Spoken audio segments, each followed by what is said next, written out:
C'est un fait, pour la plupart d'entre nous, posséder une voiture n'est pas un luxe, c'est une obligation. Une obligation sociale et même une nécessité vitale pour les plus campagnards d'entre nous.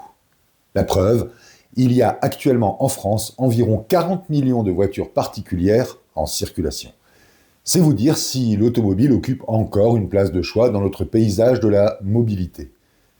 Si tout est fait actuellement pour nous écœurer de rouler en voiture, nous sommes obligés de continuer à l'utiliser malgré toutes les hausses liées à son usage. Et ça, nos instances dirigeantes l'ont bien compris. Et c'est pour ça que les automobilistes sont devenus des cibles financières faciles. Mais avant de plonger dans le vif du sujet, je vais vous révéler un petit secret sur le fonctionnement de la chaîne. Lorsque je trouve un sujet, j'ai pour habitude d'en parler à une amie, qui n'est pas dans l'automobile, mais qui a toujours des remarques pertinentes. Donc, lorsque je lui ai parlé du thème de cette vidéo, comment rouler pour pas cher, sa réponse a été la plus simple et la plus logique qui soit. Elle m'a dit, je dirais rouler à vélo. Et là, je me suis dit, mais oui, en fait, grâce à elle, tout s'éclaire, la solution est là, sous nos yeux. Il n'y a qu'à pédaler. Oui, mais voilà, ma chaîne est dédiée au monde de l'automobile, et non pas à la petite reine. Et, de surcroît, je revendique le droit à la fainéantise. Donc, le vélo n'est pas une option ici. Alors, dans ce contexte, comment faire pour rouler le plus économiquement possible en fonction de ses besoins et de ses attentes ? Bienvenue sur la chaîne Les Clés du Volant. Aujourd'hui, nous allons essayer de trouver ensemble la meilleure parade pour dépenser le moins d'argent possible tout en se déplaçant dignement. Allez, j'en vois déjà venir avec les voitures électriques. Elles sont économiques, écologiques, pratiques et pragmatiques. Donc, pas de hic. Mais en fait, d'abord, elles coûtent cher à l'achat, au point qu'il vaut mieux justement ne pas les acheter, mais les louer. Et ce simple fait les met déjà hors sujet dans cette vidéo. Et une électrique consomme beaucoup de consommables. Pneus hors de prix, système de freinage surdimensionné, donc cher à remplacer, et coût réel d'utilisation bien plus élevé que ce que l'on veut nous faire croire. Tout du moins si on n'a pas une borne de recharge à domicile. Donc, l'électrique s'adresse à une catégorie de personnes qui peut se payer le luxe de rouler moins cher. Et quant à l'écologie, le sujet fait débat. Autre catégorie de voitures hors sujet, celles qui sont en LOA. La location avec option d'achat vous vend, en théorie, de la tranquillité et de la facilité d'usage, mais jamais de l'économie. Et puis, vous ne possédez rien, et vous prenez le risque de devoir payer en fin d'usage des frais de remise en état lors de la restitution du véhicule, si celle-ci est abîmée. Donc, c'est un achat qui comporte un risque financier.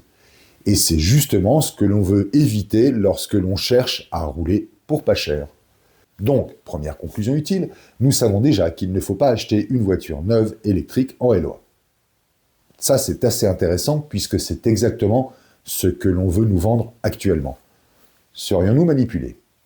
Alors, il apparaît donc naturel de s'orienter vers l'occasion. Vous me direz, vous l'aviez vu venir et vous avez raison. Oui, mais encore faut-il faire le bon choix en matière d'occasion. L'occasion reste évidemment la solution ultime pour qui cherche prioritairement à faire des économies, sans se soucier du reste. Quand je parle du reste, je parle évidemment de la souplesse du renouvellement, de la jouissance du dernier véhicule à la mode et de l'image que cela projette. Commençons déjà par un précepte de base. Il faut s'en tenir à ce qui est acceptable pour ses capacités financières. Dans l'idéal, évidemment, on s'arrange pour faire le moins de financement possible. On l'utilise comme un complément à un apport important, oui, mais on ne finance pas toute sa voiture en crédit. Apport qui devrait se situer à hauteur de 50% du prix d'achat et incidemment donc limiter le financement à 50% de la valeur du véhicule.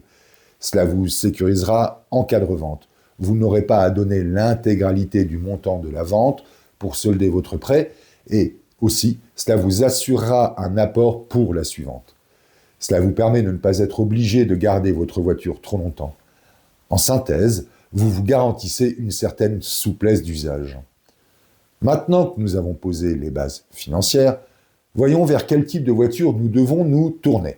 Allez hop, beaucoup d'entre vous ont en tête un mot simple, diesel ou son pendant anglais, gasoil. Oui, je me lance dans le mentalisme. Eh bien, pas forcément. Le gasoil s'adresse à une catégorie de gros rouleurs ou à une catégorie de gens capables de l'entretenir par eux-mêmes. Et tout le monde n'a pas forcément envie de mettre les mains dans le cambouis. Parce qu'une voiture diesel reste encore assez chère à entretenir. Et là, c'est sans parler des problèmes de fiabilité liés au système de dépollution des diesels modernes, FAP, EGR, AdBlue. Cela dit, acheter une voiture diesel d'occasion reste une valeur sûre par le compromis prix plus coût d'usage qui reste tout à fait acceptable pour peu que l'on achète la bonne motorisation. C'est-à-dire pas un Blue HDI par exemple.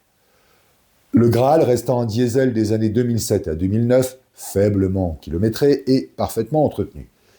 Mais reconnaissons que cela devient tout de même une denrée rare dans les annonces. Soulignons tout de même que cette motorisation est clairement la motorisation idéale pour certaines catégories de voitures. Pour un 4x4 par exemple, pas un SUV, un 4x4, un vrai, genre Toyota Land Cruiser ou Mitsubishi Pajero, prendre un diesel est une évidence. Mais là, je m'éloigne un peu du sujet tant ces véhicules sont devenus chers en occasion. L'offre en neuf est devenue tellement restreinte que cela oblige les acheteurs à se tourner vers l'occasion avec l'impact que la forte demande peut avoir sur le prix. Alors, finalement, ce serait l'essence, la solution idéale ? Tordons déjà le cou à des idées reçues. Non, l'essence n'est pas moins fiable que le diesel. C'est faux, et depuis un certain temps déjà. Un moteur essence est moins chargé en systèmes de dépollution divers et variés, et sera moins soumis à un encrassement moteur prématuré en cas d'utilisation principalement urbaine, au contraire de son cousin le diesel. Donc, en coût d'entretien, il représente encore un très bon compromis. Alors oui, il reste le problème de la consommation. Mais si vous n'êtes pas un très gros rouleur, la différence du coût annuel en carburant ne sera finalement pas si élevée. Pour 10 000 km par an, cela représente environ un surcoût de 330 €, soit 27,50 € par mois, à isopuissance et catégorie de voiture évidemment, avec un risque de panne majeur nettement amoindri, sauf si vous avez un THP ou un PureTech évidemment. Et en fait, ce surcoût en carburant sera compensé par le coût d'entretien moindre.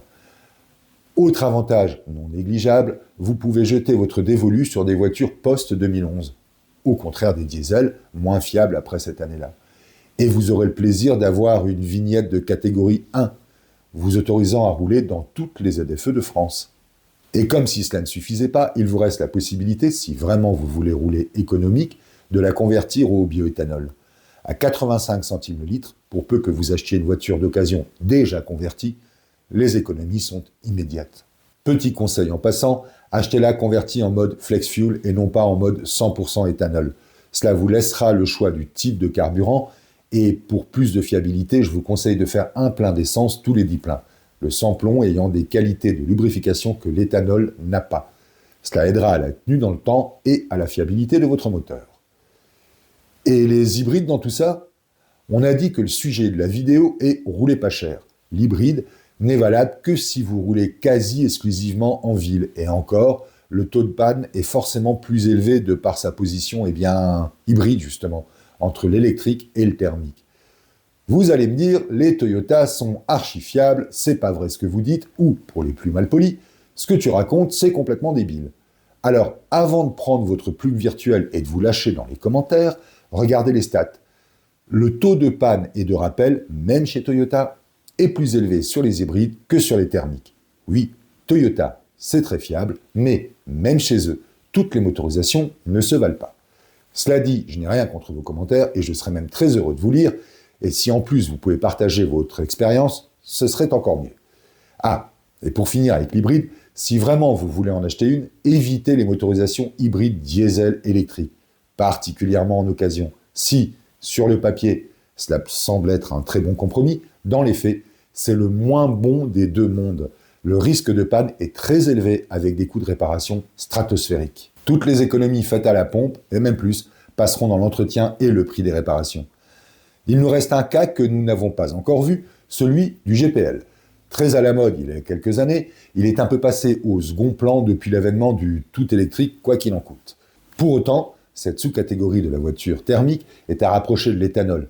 Un entretien pas si élevé que cela, une fiabilité appréciable et une souplesse d'utilisation enviable de par sa bicarburation. Alors pour rouler moins cher, on fait quoi? Eh bien, comme très souvent, on s'oriente vers des solutions techniques simples. On choisit des solutions éprouvées. Et on se rend compte que finalement, elles ne sont pas si incompatibles que cela avec l'écologie. L'idée du less is more, moins c'est mieux, prend ici tout son sens. Alors, éthanol ou GPL, faites votre choix. En tout cas, quant à moi, j'attends avec impatience l'invention du vélo GPL.